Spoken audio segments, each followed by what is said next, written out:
오늘은 룻기서를 공부하려고 합니다. 룻기서. 이 룻기서의 이 저자는 다윗 왕조 초기에 다윗 왕의 그 조상들의 이야기를 기록해서 하나님의 구원 섭리를 증언하고 있습니다. 그러므로 이 룻기서를 기록한 이 저자는 다윗 왕을 잘 알고 있고 그 다윗 왕의 왕가, 그러므로 다윗 왕조가 들어서기 때문에 그 왕의 조상들을 찾아본 겁니다. 그래서 왕의 조상들의 이야기를 가지고 룻기서를 썼습니다.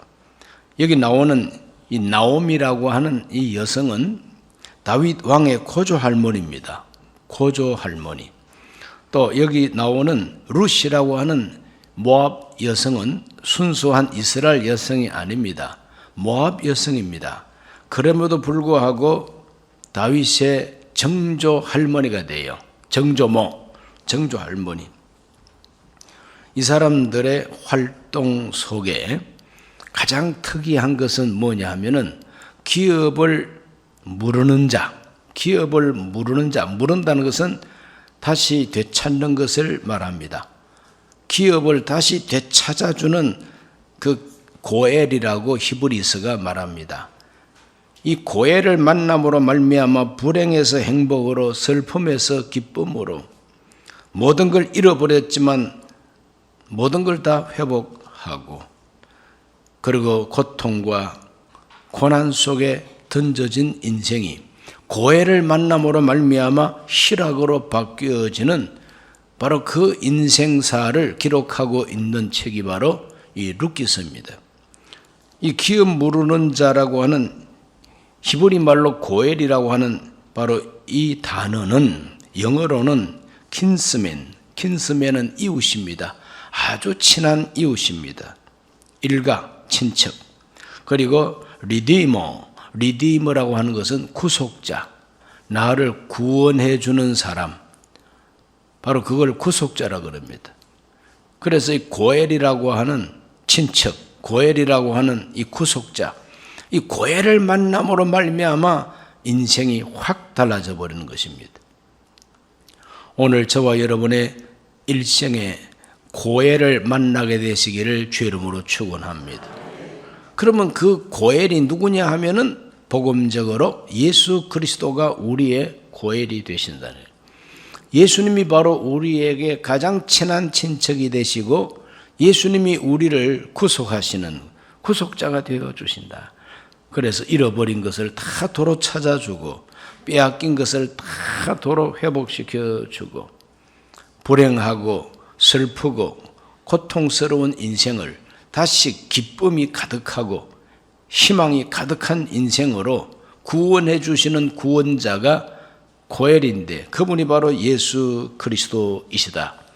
그러므로 다윗 왕조의 그 조상 할머니들은 고엘을 만남으로 말미암아 우리나라 말로 팔자를 고친 사람들입니다. 그러므로 고엘을 만나서 팔자 고친 한 가족의 이야기가 룻기서의 핵심입니다.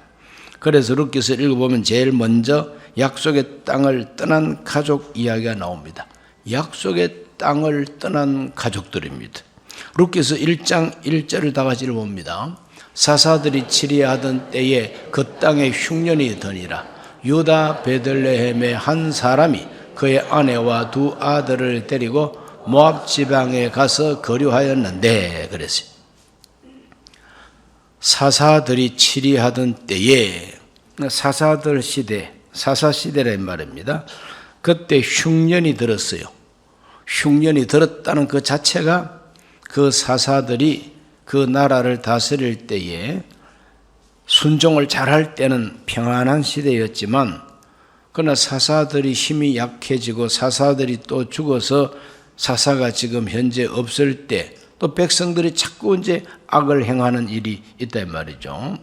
그럴 때 흉년이 드는 것은 하나님께서 그 백성들 정신 차리라고 경고하는 하나님의 징계, 그것이 바로 흉년입니다.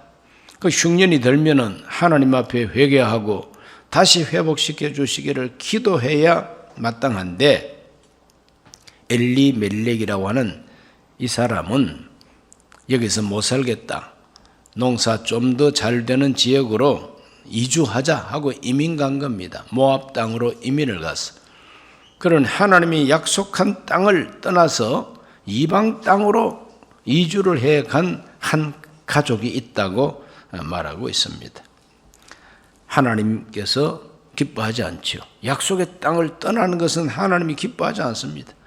그러므로 약속의 땅에 거주하지 아니하고 이방 땅으로 이주해 간 한 가족, 그 가족은 잘 살아보겠다고 모압 땅으로 이주해 갔지만 다 말아먹고 말았습니다. 쫄딱 망해버렸어요. 엘리멜렉이라는 사람도 무슨 이유에서인지 이민 가서 얼마 못 살다가 죽고 말았어요. 그 두 아들을 데리고 갔는데, 말론과 기론이라는 두 아들을 데려갔는데, 이 두 아들이 이제 장가 갔어요. 모압 여자하고 이제 결혼한 거죠. 그런데 이 아들들이 자식을 낳지도 못하고 그 아들 둘이 또 죽었어요.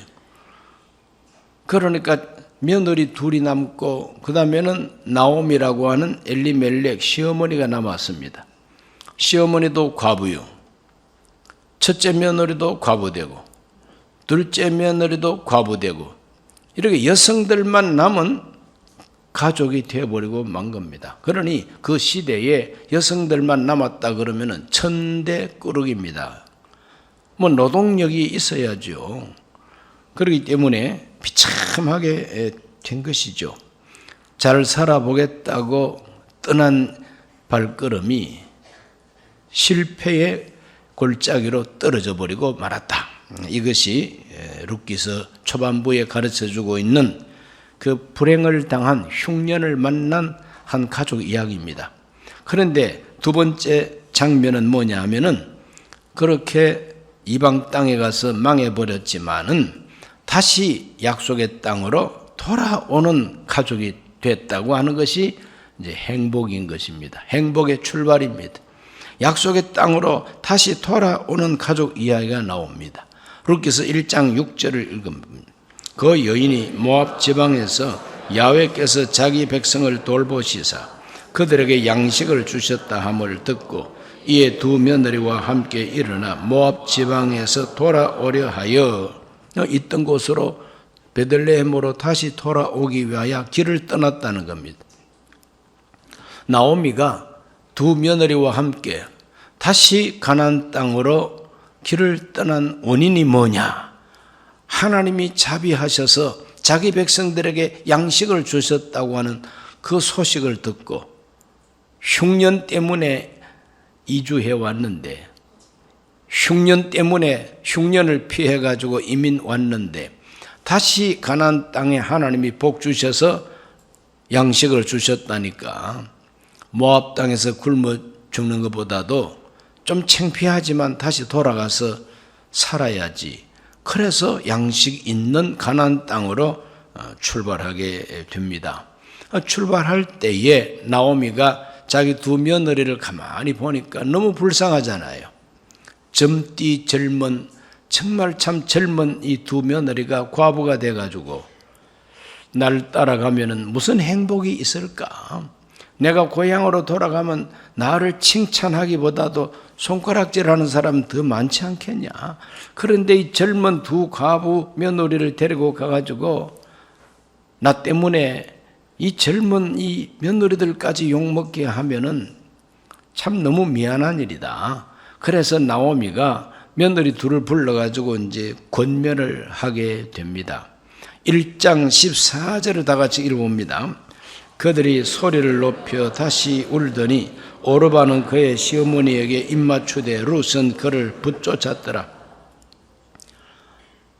나오미가 자기 두 며느리 불러 앉혀놓고 너희들 날 따라오지 말고 다시 모압 땅에서 신랑 만나라, 남편 만나서 결혼을 해라. 그래서 자식 낳고 행복하게 살아라.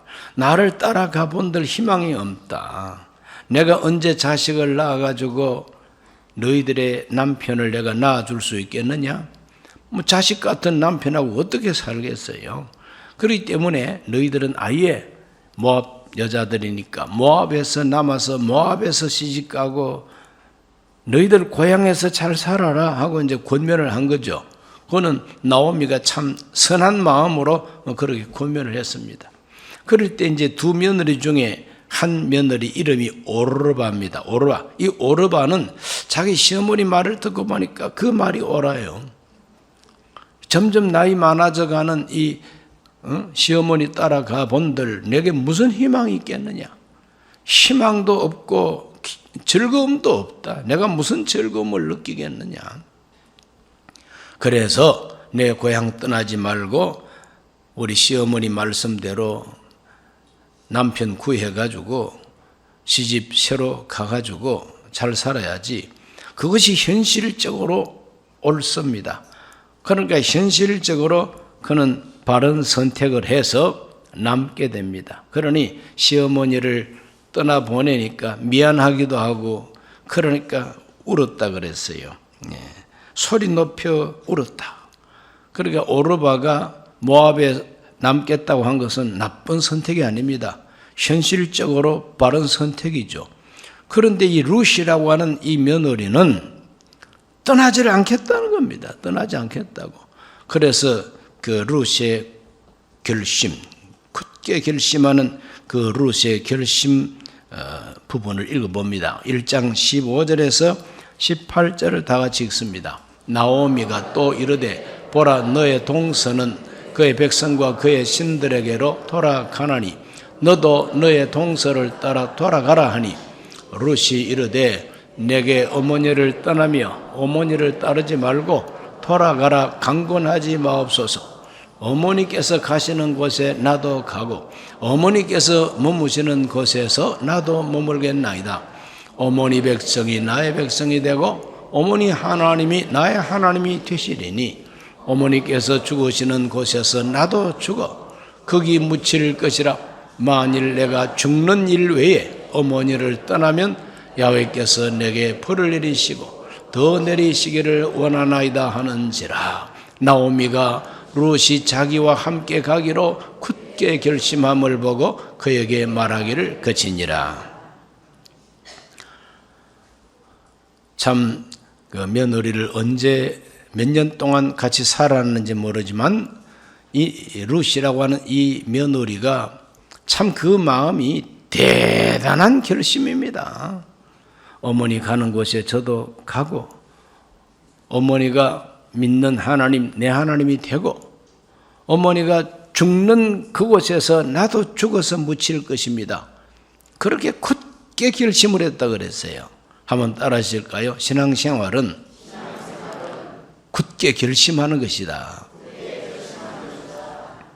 여러분 신앙생활은 그냥 어영부영 하는 게 아니에요. 적당하게 그렇게 교회나 슬슬 한번 다녀볼까? 그거 아닙니다. 신앙생활은요 굳게 결심해야 됩니다. 내가 손해가 될 것 같아도 손해를 감수하기로 굳게 결심해야 돼요. 예수 믿으면 이제는 때린다, 감옥에 가둔다 그러더라도 나는 환난과 박해를 받으면서도 예수님을 떠나지 않겠다고 굳게 결심하는 것이 그게 신앙이다 이 말이죠. 그러므로 여러분 모두가 다 아주 굳게 결심하게 되시기를 바랍니다. 나는 비가 오더라도 예배 드리는 시간은 꼭 교회 가서 예배 드리겠다. 굳게 결심하시기 바랍니다.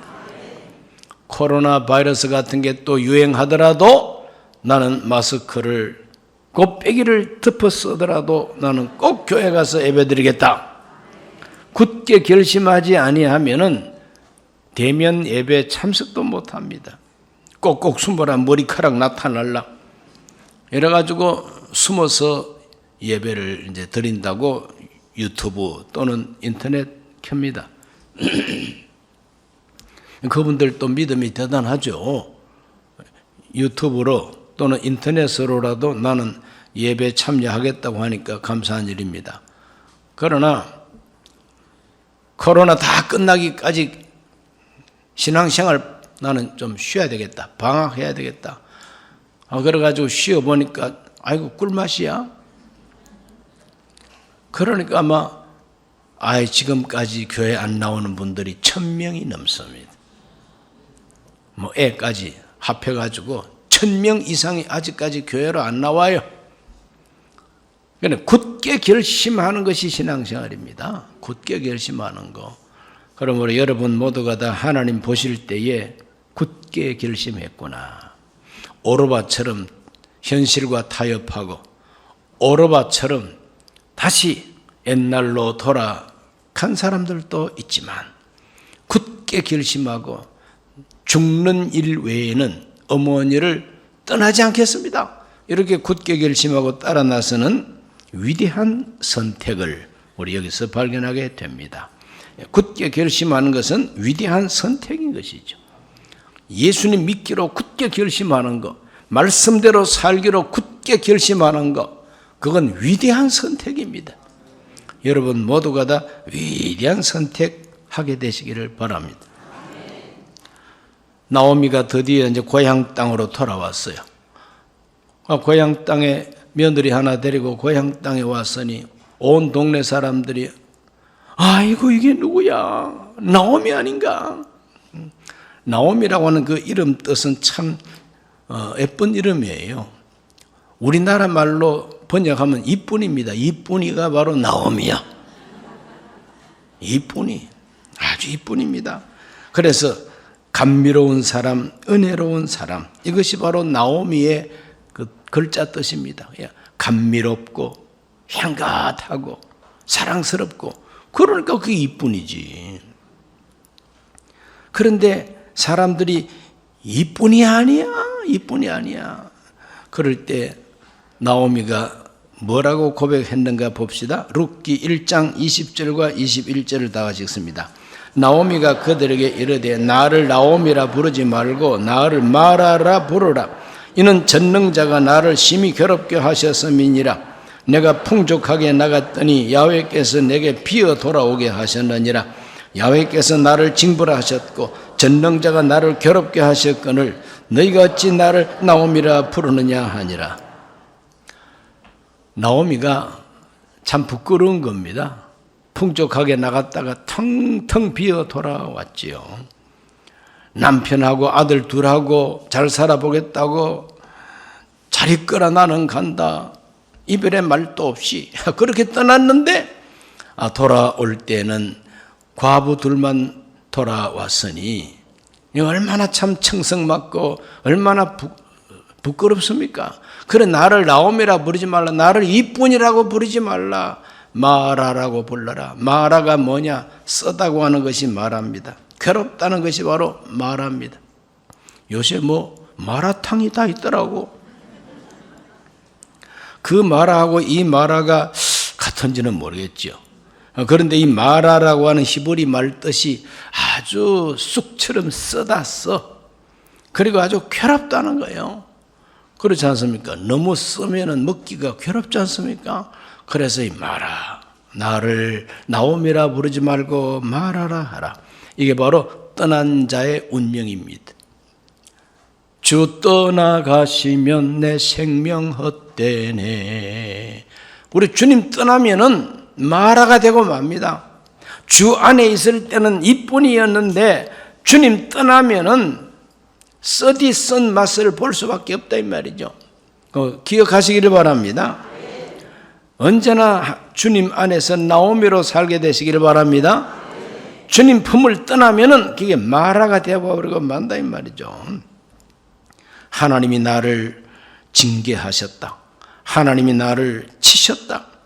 하나님이 나를 징벌하셨다. 텅텅 비어 돌아오게 하셨다. 이렇게 해서 하나님의 섭리, 약속의 땅을 떠나면은 이와 같이 하나님 앞에서 망한다고 하는 것이 하나님의 섭리인 것을 나오미가 절실히 깨달았습니다. 그렇더라도 하나님 원망하지 아니하고 부끄럽고 남새스러워도 나는 고향에 돌아가야 되겠다 하고 돌아온 거예요. 오늘 저와 여러분도 좀 부끄럽고 그래도 다시 주님 앞으로 돌아와야만 되는 것입니다. 주님 앞으로 돌아와야 됩니다. 탕자가 좀 창피해도 아버지 집으로 돌아가야 되겠다. 그러고 돌아왔지 않습니까? 돌아오니까 아버지가 환영을 해줬다고 그랬죠. 나오미가 남편과 두 아들 데리고 멀리 가서 한번 잘 살아보겠다고 했지만은 쫄딱 망하고 정말 참 비참해졌습니다. 그러나 그 비참한 이방 땅에서 깨닫고 내가 다시 약속의 땅으로 돌아가야 되겠다고 창피를 무릅쓰고 부끄러움을 무릅쓰고 고향으로 돌아오는 것은 우리 복음적으로 말하면 회개하고 하나님께로 돌아오는 행동인 것입니다. 회개하고 하나님께로 돌아와요. 자, 이렇게 돌아왔더니 하나님께서 그 돌아온 가족을 하나님 불쌍히 여겨주시고 그들을 다시 회복시켜 주시는 하나님의 섭리가 가동하게 되는 것이죠. 유력한 친족을 만나게 해 주셨어요. 유력한 친족을 만난 가족이 됐습니다. 회개하고 돌아오니까 하나님은 아주 유력한 친족을 만나게 해 주셨어요. 그 친족이 바로 고엘입니다. 고엘. 아주 가까운 친족, 나를 진심으로 도와주고자 하는 친척. 이게 바로 친족인데 하나님이 만나게 해 주셨어요. 룻기서 2장 1절에 보면 나오미의 남편 엘리멜렉의 친족으로 유력한 자가 있으니 그의 이름은 보아스더라. 그의 이름은 보아스요. 유력한 자라고 하는 뜻은 부자라는 말입니다. 한마디로 부자일 뿐만 아니라 그 동네에서 영향력이 있는 동네의 어른이라 이 말입니다. 그러므로 그와 같은 친족이 있어요. 그 친족은 바로 자기 남편의 친족이라 그랬어요. 남편의 친족, 엘리멜렉의 친족이라 그랬어요. 그럼 자기 남편보다 나이가 많았는지 비슷했는지 모르겠지만 이와 같이 유력한 친족 보아스를 하나님께서 만나게 해 주시는 것입니다. 2장 8절을 읽어봅니다. 보아스가 룻에게 이르되 내 딸아 들으라. 이삭을 주우러 다른 밭으로 가지 말며 여기서 떠나지 말고 나의 소녀들과 함께 있으라. 옛날이나 지금이나 젊은 일꾼들은 이쁘고 젊은 여자들을 보면은 눈이 왔다리 갔다리 하고 뭔가 수작을 걸어보고 곁에서 말이라도 한번 걸어보고 싶은 이러한 욕망이 이 젊은 남자들에게 다 있지요. 그래서 유력한 그 보아스가 보니까 참 자기 친족 엘리멜렉의 며느리단 말이죠. 그 며느리 자기 며느리나 마찬가지예요. 그런 다른 데 가면은 괜히 찝쩍찝쩍 할 테니까 내 밭에서 이삭을 주어라 이거죠. 2장 3절에 보면 룻이 가서 베는 자를 따라 밭에서 이삭을 줍는데 우연히 엘리멜렉의 친족 보아스에게 속한 밭에 이르렀더라. 처음부터 친족 밭인 줄 알고 간 게 아니에요. 그냥 가서 이삭을 줍기 시작했는데 마침 그 밭이 보아스의 밭이라 우연히 만났다 이게. 그리고 11절과 12절을 다 같이 읽어봅니다. 야훼께서 네가 행한 일에 보답하시기를 원하며 이스라엘의 하나님 야훼께서 그의 날개 아래 보호를 받으러 온 너에게 온전한 상 주시기를 원하노라 하는지라. 바로 이것이 보아스가 룻에게 대한 평가요. 또 룻에게 대한 보아스의 희망적인 메시지였던 것입니다. 그래서 우연히 찾아갔는데 그 우연히 찾아간 그 밭이 친족의 밭이고 그 친족이 아주 유력한 사람이고 그 유력한 보아스는 참 믿음 좋은 사람이라 그래서 자기 친족 엘리멜렉의 며느리와 자기 친족 엘리멜렉의 부인 되는 나오미가 과부돼서 돌아왔으니 형편이 얼마나 어렵습니까? 그 모든 형편을 다 알고 당신들이 이 가나안 땅을 다시 찾아온 것은 하나님의 날개 그늘 아래 보호받으러 온 것이다. 이렇게 이제 평가한 겁니다. 회개하고 하나님께로 돌아오는 것은 하나님의 날개 그늘 아래 피하려고 오는 것이다 이 말이죠. 피난처를 찾아온 것이다. 오늘 저와 여러분은 환난과 고통과 쓰라림이 많은 이 세상에서 나의 피난처가 어디냐? 내가 어디 가서 피해야만이 보호를 받을 수가 있느냐? 하나님의 날개 그늘 아래로 피하여 오는 것이 최고의 선택이다. 하나님의 날개 그늘 아래 피하러 온 사람. 자, 여기에서 이 타작마당에서 이제 기업 무르기를 요청을 하는 이야기가 나옵니다. 그래서 나오미가 딱 들어보니까 아주 그냥 참 용케도 세상 말로 아주 용하게 며느리가 친척 밭에 가서 이삭을 주워왔단 말이죠. 그러니까 이 나오미가 깨달았습니다. 하나님이 우리 가정을 다시 회복시켜 주시려고 그 유력한 보아스 친척 밭에 내 며느리를 인도하셨구나. 그래서 나오미가 그 며느리한테 말합니다. 애야, 너 팔자 고쳐줄게. 내 말대로 해라. 그래서 목욕하고 깨끗이 향수 바르고 옷을 갈아입고 타작마당을 지키는 그 보아스를 찾아가서 그 이불 자락을 들치고 그 이불 속으로 들어가라는 거지. 이건 뭐냐면 기업을 회복시켜 주십시오 하는 간청을 말로 하는 것이 아니라 행동으로 하는 것입니다. 자, 우연히 그 밭에 가서 보아스를 만났는데 참 그 우연은 사실은 우연이 아니라 하나님이 원하시고 하나님이 계획하신 만남이죠. 제가 독일에 선교사로 갔다가 한국에 와서 제일 먼저 배운 노래가 하나 있습니다. 그 노사연의 그 만남이라고 하는 노래를 제가 한번 배운 적이 있습니다.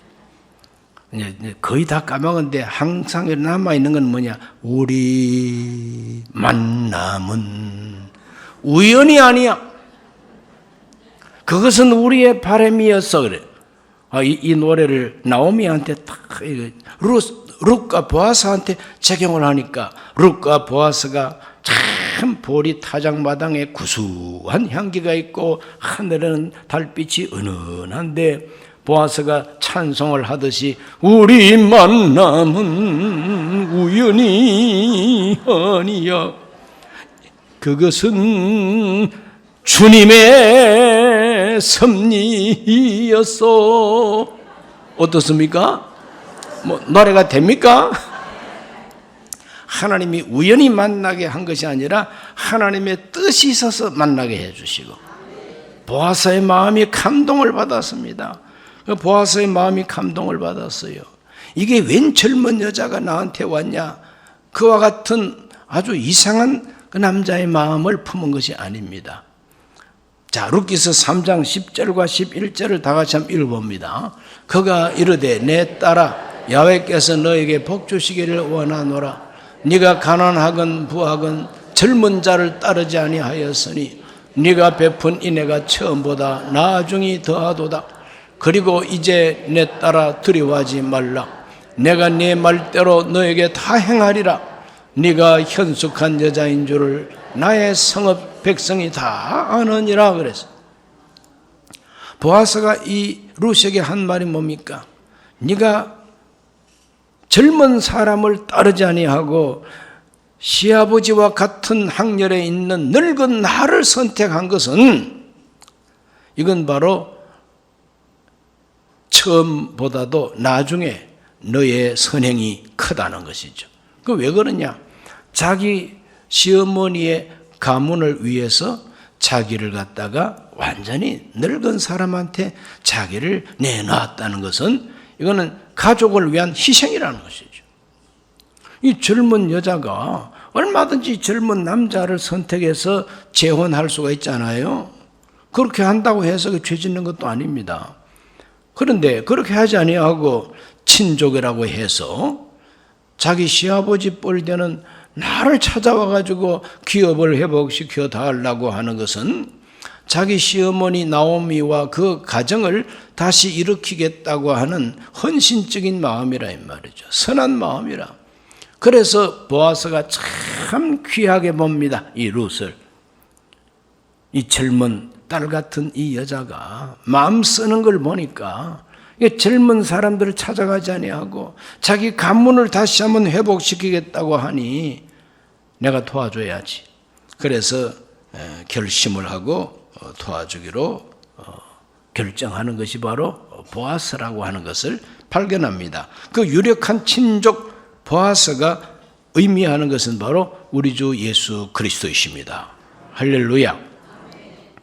그래서 이제 4장에 가보면은 기업 무르기로 회복된 가족의 이야기가 기록되어 있어요. 따라합니다. 회복된 가족.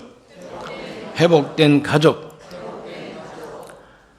아무리 친척이라도 자기 친족의 잃어버린 재산을 찾아주고 그 친족이 대가 끊겨 있으면은 자식을 낳아가지고 양자하듯이 이렇게 가정의 대를 이어주는 것이 친족의 의무가 됩니다. 그런데 그 의무는 강제적인 의무가 아니고 기계적인 의무가 아니고 자기가 즐겁게 원할 때에 그렇게 할 수 있다고 하는 선행적 의무인 것입니다. 내가 선한 마음을 먹으면 그렇게 해줄 수가 있고 나 그렇게 하기 싫다 그러면 그렇게 하지 않아도 아무 책임이 없어요. 이것이 바로 고엘의 책임인 것입니다.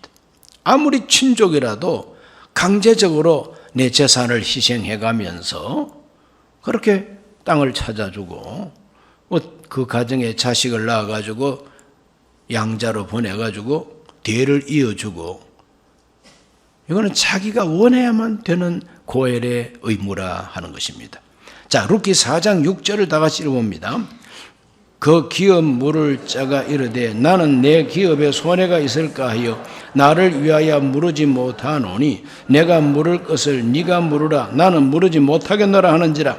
이게 이제 무슨 말이냐 하면은 보아스가 룻에게 하는 말이 나보다도 더 가까운 친척이 있다. 나보다도 더 가까운 친척이 우선권을 갖고 있어. 우선권. 기업을 되찾아 줄 수 있는 순서가 있는데 나보다 더 가까운 친척이 있다. 그 친척이 기업을 찾아주겠다고 하면은 너는 나한테 시집 올 것이 아니라 그 사람한테 시집 가야 된다는 거예요.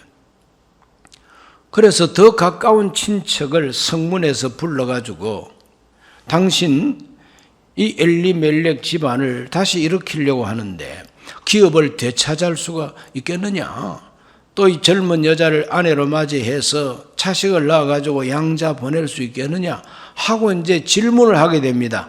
그 성에, 베들레헴 성의 장로들 다 모아놓고 완전히 법적으로, 합법적으로 질문을 했더니 그 사람이 가만히 생각해 보니까 참 여자는 탐나지만 재산을 갖다가 다 그냥 회복시켜 주려면 내 재산 많이 투자해야 되잖아요. 이제 그게 싫은 거예요.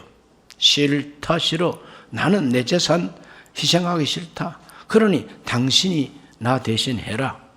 당신도 친척이니까 당신이 해라 하고 그 더 가까운 친척이 자기의 권리를 포기하는 이야기가 방금 읽은 4장 6절입니다.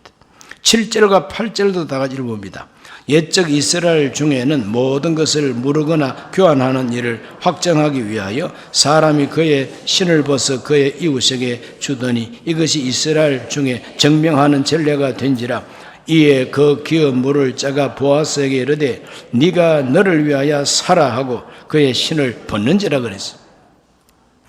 더 가까운 친척이 신을 벗어가지고 보아스한테 주면서 이 기업을 물러주는 이 책임을 나는 신 벗었으니까 당신이 회복시켜 주라고 책임을 전가하는 것입니다.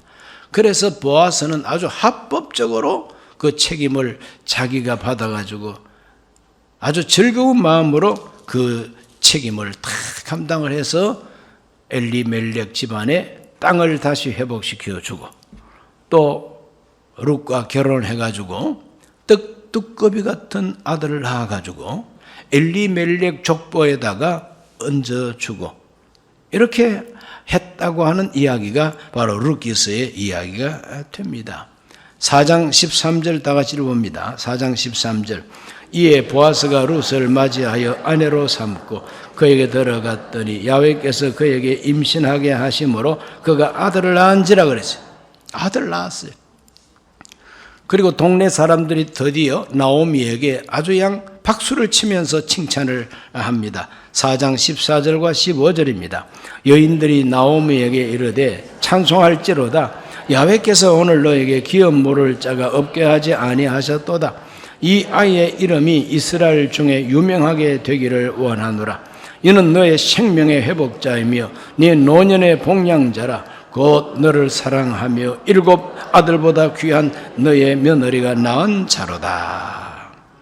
7 아들보다 더 귀한 자부라 그랬어요. 그래서 그 아이 이름을 오벳이라고 지었는데 그 오벳이 누구냐? 자, 17절을 다 같이 봅니다. 그의 이웃 여인들이 그에게 이름을 지어주되 나오미에게 아들이 태어났다 하여 그의 이름을 오벳이라 하였는데 그는 다윗의 아버지인 이새의 아버지였더라. 그러니까 여기 벌써 다윗의 이름이 나오는 걸 보면은 룻기서를 기록한 저자는 다윗을 잘 알고 있는 사람이요. 다윗이 왕인 것도 알고 있는 사람이에요. 그래서 왕족의 선배들이, 왕족의 조상들이 어떠한 인생을 살았는가 여기다가 이렇게 기록을 하고 있는 것이고 그 왕의 조상들의 그 이야기 속에 친족, 고엘, 기업을 되찾아주는 그 선하고 아름다운 그 문화를 통해서 이와 같이 다시 회복된 가족이 다윗의 조상의 가족이라는 거예요. 그럼 다윗이 우연히 이 세상에 태어난 것이 아니라 이와 같은 고엘, 구원자를 만남으로 다윗이 출생했다는 거예요. 이렇게 함으로써 다윗의 그 인생은 하나님이 택한 인생이요. 장차 오실 예수 그리스도를 보여주는 인생이라 이 말입니다.